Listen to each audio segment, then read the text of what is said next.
What's up? Welcome back to the channel if you are a returning viewer. If this is your first video that you're watching, hello and welcome. I'm Jared. I'm a photographer based here in East Tennessee. My goal with all these videos is to encourage you along your photography journey. So gear does not matter, except for when it 100% does. And that's true, it does matter. It definitely matters. After all, you can't even take a photo without gear. So at the bare minimum, you need a camera, a lens, and an SD card. So gear does matter. But when you're starting out and you're starting to build your kit, you're buying gear, you're looking at prices, you don't know what to do, other than recommending buying used, which I wholeheartedly do, the second most often asked, the question that I get asked most often, in addition to what camera, is what lens should I buy? And that's actually a really good question, because I would kind of recommend spending more money on your lens than I would on your camera when you're first starting out. So that's what I want to talk about today, is what lens would I spend the rest of my photography journey using if I had to just pick one lens. At the end of it, I'm also going to recommend a few alternatives in the event that your budget does not allow for purchasing this lens. So without further ado, which I have no idea what that actually means, but I'm pretty sure I'm using it correctly, allow me to introduce to you, hopefully it'll focus. I'm just kidding, that's actually a coffee mug, you silly goose. But the lens I would recommend, truly, is 24-70. Call this thing the jack of all trades and the master of absolutely none. That's what I call it, because that's kind of what it is. It's like two cliches in one sentence, free of charge. I'm not going to charge you for that. This lens is great, but it is not perfect. So why do I call it a jack of all trades? Well, let's start with focal lengths. You have from 24 millimeters all the way to 70 millimeters, which means a total of whatever 70 minus 24 is.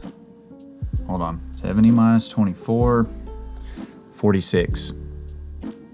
You have 46 focal length options with this one lens. Technically, that you could say that you have 46 lenses with this one lens. But more importantly, the focal lengths that I want to speak about are the ones that they have decided to mark. So that's the 24, the 28, 35, 50, and 70. All of those are very, very, very common focal lengths. And lo and behold, you get them all in one lens. So that's 5 really good lenses in one lens. Imagine having to carry and purchase all 5 of those focal lengths. You'd have to have a pretty big backpack and a pretty big pocketbook to purchase those. This does it all in one. Next is the Aperture. This is an f2.8, so that's pretty fast.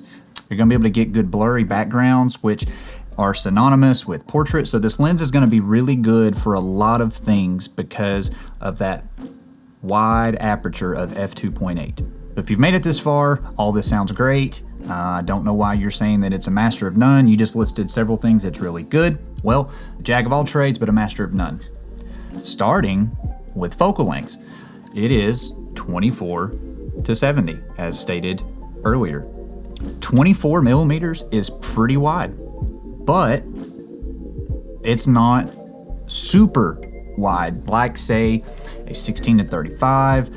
The newer RF with Canon is a 15 to 35. So 24 is wide, but it's not super wide. In some cases, it may not be wide enough. On the flip side of that, 70 millimeters is a pretty good telephoto focal length, but it's not as long as say an 85 mil that's very commonly used with portrait work, or even a longer zoom lens like a 70-200.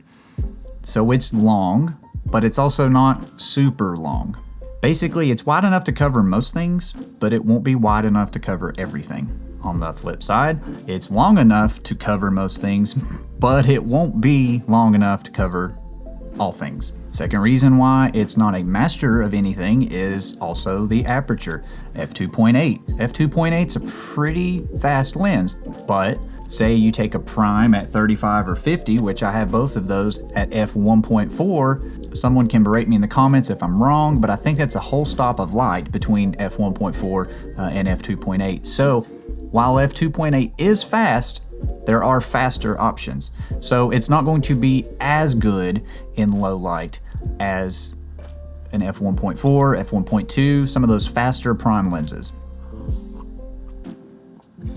Coffee. So basically, if you're paying attention, that means that I listed the exact same features for the pros and the cons, which kind of sounds contradicting, but really that's what I feel describes this lens best. Its pros are also its cons, which is why I say it's a jack of all trades. It's really, really good at a lot of things, but it's not great at any one thing. Those pros and cons, those features, are the exact reason why I still recommend this lens when somebody says, hey, I can only buy one lens. What do you recommend?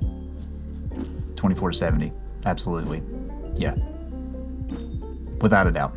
So tips for buying this lens. I would recommend buying used.